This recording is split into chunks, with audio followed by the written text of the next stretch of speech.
Intersection, a discussion on current issues involving law and religion with your host, Barry Bussey.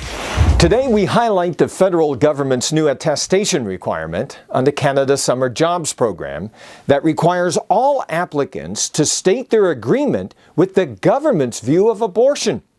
Now, as you know, abortion is a very controversial issue. There are people on both sides of the matter. But the government has taken one side of the debate and is making it a requirement that only those who agree with their position is entitled to funding. Pro-life and religious organizations that do not share the government's view are not eligible. This is not only a problem for those organizations, but I suggest it's a problem for a free society.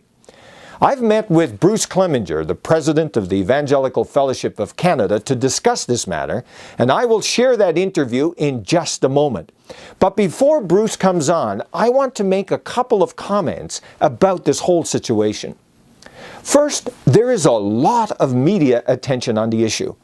The reporters I have talked to, and I've talked to many over the last couple of weeks, they recognize the problem of a government making a public benefit subject to a person's opinion. In other words, unless you have the right opinion, you do not get government support. Now, second, I think this is important that charities take advantage of this unexpected opportunity to share what public benefit you provide to the Canadian public. News agencies are hungry for your stories. This is a golden opportunity, and I encourage you to contact your local newspaper, TV station, and blogger. Let them know why it is that you cannot sign on to the government's position and what will be lost to the community if your charity does not receive the money to hire summer students. Understandably, you're busy with your day-to-day activities. However, the time to let this country know the great work you're doing is now. If you have writers, have them write your story and how this affects you and send it to your local paper. If you have a video camera, make a video, post it online, use all of the social media, Twitter, Facebook, YouTube, and so on. Tell us how this affects you and how it will affect your community. Work with other charities and get your stories out. Now is the time to speak. Let me tell you, Canada is listening. It wants to know what you do with public money and why this government's decision to impose its ideology on religious charities and nonprofits is a bad idea. Tell your story. Now for my interview with Bruce Clemenger, president of the Evangelical Fellowship of Canada. So thank you, Bruce, for coming. It's very important to have you here with us, especially over this last month. There's been a lot of debate and discussion in newspapers, television, about the Canada Summer Jobs Program. Now, a lot of people are upset over this. I want you to just explain a little bit about what the Canada Summer Jobs Program is and why the government made this new policy about an attestation to go along with their views of the world, as it were. Sure. The grant program is very popular. It provides grants to enable small businesses, charities, not-for-profits to hire summer students. And so these a number of religious organizations use it. We've heard from over 200. And this is everything from summer camps, whether it's maintenance to counseling, to child care services, to inner city organizations that provide work with people in poverty, homeless, soup kitchens, refugees, new immigrants. Now, I understand that the government is spending like $102 million over the next coming years on this. I mean, so this is a big thing. This is a big project. It's a big program. I know some organizations, some hire one or two, some hire 10, 15. I know one organization, it's $100,000 that they're given to the government to hire students. So it not only advances the purposes and the good work of the charity, but also it gives students experience, which is very important, and a summer job. Now tell us, what is this attestation that the government is wanting all of the organizations to sign? It's brand new, so this is the first year.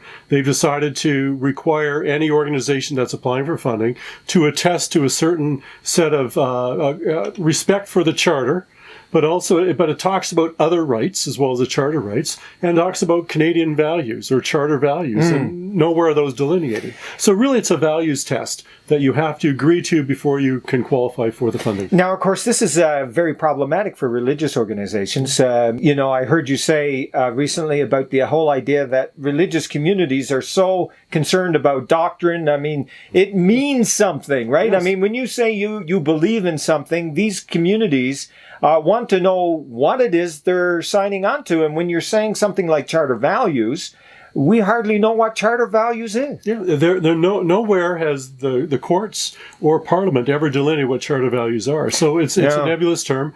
Other rights, we understand what rights are in the charter, but other rights, what does that include? But it's the principle of actually being, in a sense, having a values test imposed. We live in a free and democratic society. The whole point of being a free and democratic society is that we live in a religiously plural, ideologically plural society. The government is supposed to be neutral or not to take sides, it's supposed to be fair, non-sectarian, and treat everyone fairly. Yeah, and just on the whole idea about neutral, a recent Supreme Court decision, the Justice Gascoigne called it the democratic imperative that government is to be neutral. Absolutely.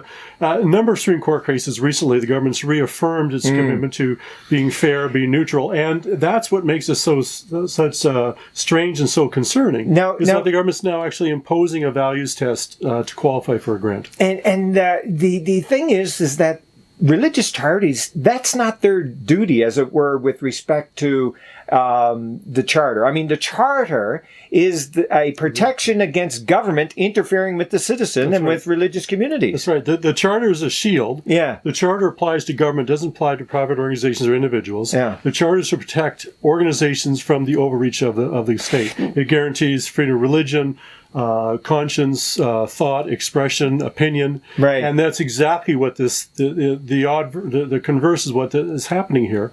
Is that the government's actually requiring you to attest to certain values in order to qualify for a government grant. Now, it's not that these organizations are against the charter. I mean, no one is against the charter. I mean, we all benefit from the charter. Right. But it's that, in particular, I understand that the government is concerned about the pro-life groups. Yeah. And so it seems to me, as I kind of looked into this, it seems that the government is saying, look, if you are out there and you've got a different opinion with respect to pro-life than we do, the government, and so the reality is that you are then using that view and you're advocating for a position that's different than the government. The government says, hold on, we're drawing the line, as the Prime Minister said, we're drawing a line. You cannot advocate a position that's different than us. Yeah, they talk about reproductive rights. Right. But also in other parts of the document talk about, and the minister clarified, said, we don't want money going to groups that oppose abortion.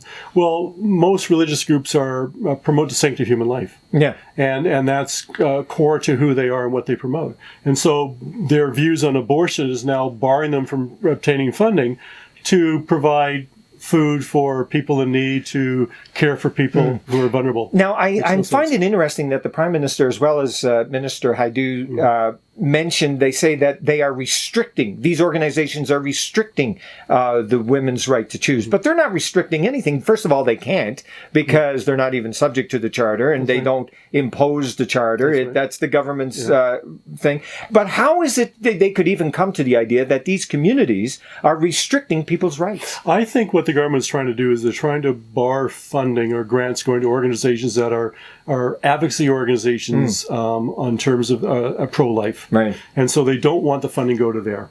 If that's what then that should be part of their criteria. But they need to be fair. They're government. They can't pick sides. And so if they want to say that you can't apply for the funding, we will not give you a grant if your activity of the students are going to be advocacy, political advocacy work, fine. Then it applies to everyone. Okay. But in this case, they're taking an ideological stance on a certain issue that's of contentious nature in Canada and saying, if you agree with us, you get the funding. If you don't agree with us, you don't. Which is why it's so offensive. And it's not only something that the religious community ought to be concerned about, but something that the non-religious community, those who say, look, I'm sorry, but I don't even agree with this pro-life position.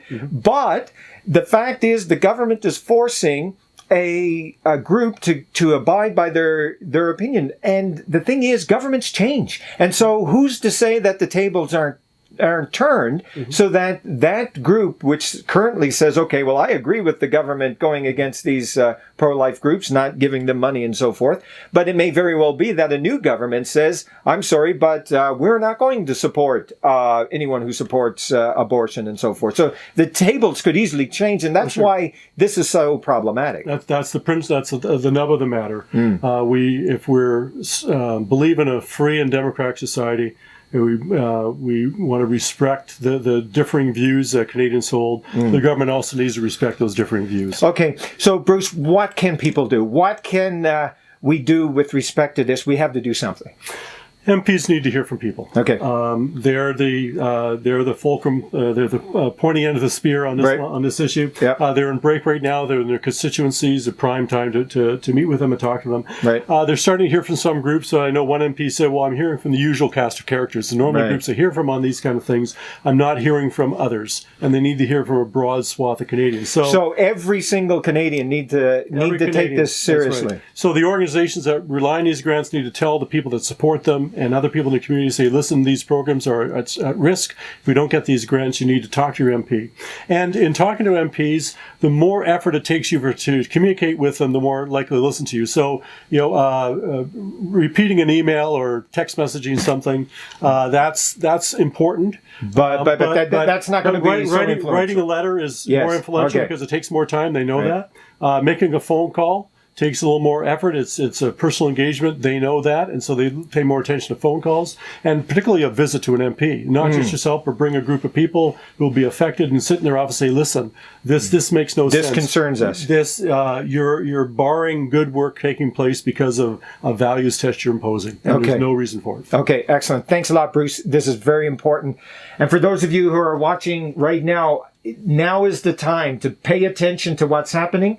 This particular issue, for the first time really in a long time, I mean, it has happened in the past where governments are trying to say government benefits are going to be based on one's opinion, but I thought we crossed that path back in the 40s and 50s with Maurice Duplessis and so forth. But now we're finding that the government is saying, unless you agree with them on this particular view, then you're not going to get any kind of government support.